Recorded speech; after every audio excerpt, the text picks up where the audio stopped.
So today I'm doing an informative speech. So we're going to talk about, I would like to inform you about the day-to-day life of a paramedic.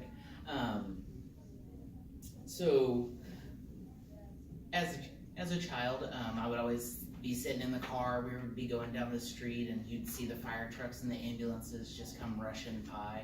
You'd have the sirens going, the lights were flashing, people were moving out of the way sometimes. And just as a child, I was like, oh, that's interesting, it's loud, never really thought about it. And then now that I've been in fire and EMS for 8 years, and for the past 3 of those, I've worked for Cox as a paramedic in several of the different counties, and specifically as an ALS transporter. And so now I feel like I've got more of an inside looking out to what other people might see. And there's, most people just don't know what we do. A lot of people have the general misconception that we just drive people to the hospital.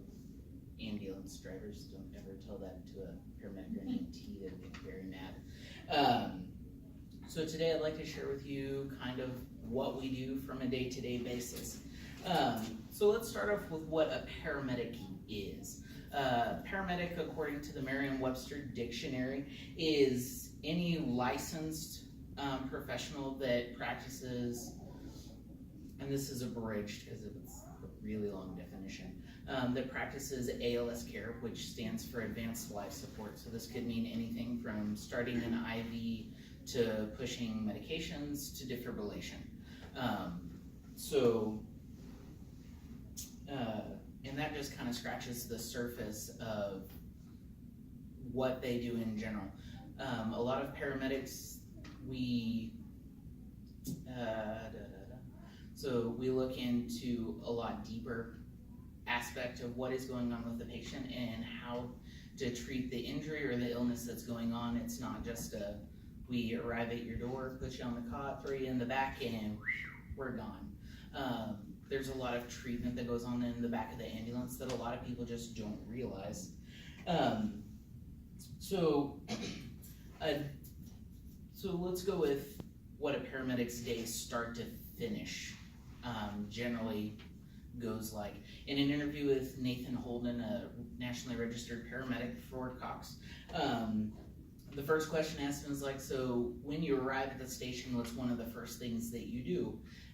He told me, well, I grab a cup of coffee because it's usually going to be a pretty long day. Paramedics tend to run from, specifically city, depending on where you are, run from time of clock in to the time of clock out. So once we get there, a crew will become available for service once they've checked their truck. And it's a fairly extensive process to check in an ambulance because what we have on the ambulance is what we get. If we don't have it and we need it, that can be a problem because that's negligent care for that patient. We should have had it, we should have known that it was missing, and if we don't, we are not providing the best care, possible care that we can for that patient. So a normal call that we get is chest pain. That will kind of go just in general like this. So the person will call 911, that will go through our dispatch center. The dispatch center will find the nearest possible ambulance, be that 2 minutes away or 15, depending on where the other ambulances are. The crew will get that call. They will say they're responding, drive to the scene, depending on how bad the call is, crushing, chest pain, whether or not they've had a history of heart attacks before, surgery patients, stuff like that will really depend on whether or not we go lights and sirens, which is for us priority 1, priority 2, but that's generally what a lot of people see going down the road.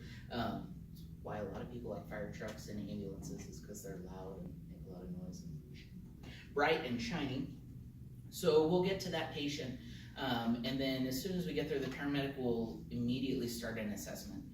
It usually starts head to toe, asking all of the questions that can range from, when was the last time you ate, saw your doctor, what medications do you take, what's your history like?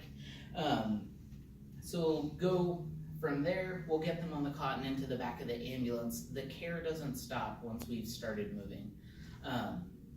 So we will do other assessment tools, EKGs, maybe we'll administer medications, morphine, depending on what's going on, nitro, aspirin are a couple really common ones, IV access, the needle that goes into your arm that everybody is so scared of, specifically the ones with tattoos. You'd be surprised. So, best case scenario is we get that patient to the hospital, everything's fine, the doctor checks him out, they speak with their doctor later, and then they're done. Worst case scenario is that patient goes into cardiac arrest on the way to the hospital. It's happened countless number of times, and it will probably keep happening long after I am done here. Once we've dropped them off at the ER, we will have given a report to the ED nurses, and the EMS crew will finish their report, and back on the road they go. So that's kind of what a paramedic does day to day. I know there are a lot of visual learners out there that like visual aids, like to see what's going on. And in the age of television, it seems like there's a show for everything. Most recently, there are a couple of shows, Ambulance, which is produced by BBC One. It follows UK paramedics through their day-to-day life and shows more of an inside look of kind of what's going on. Another one that's based a little bit closer to home and not across the pond is Night Watch by A&E. They followed the New Orleans paramedic on a night shift. And as you can imagine, New Orleans at night can get kind of crazy. So those are just a couple visual aids.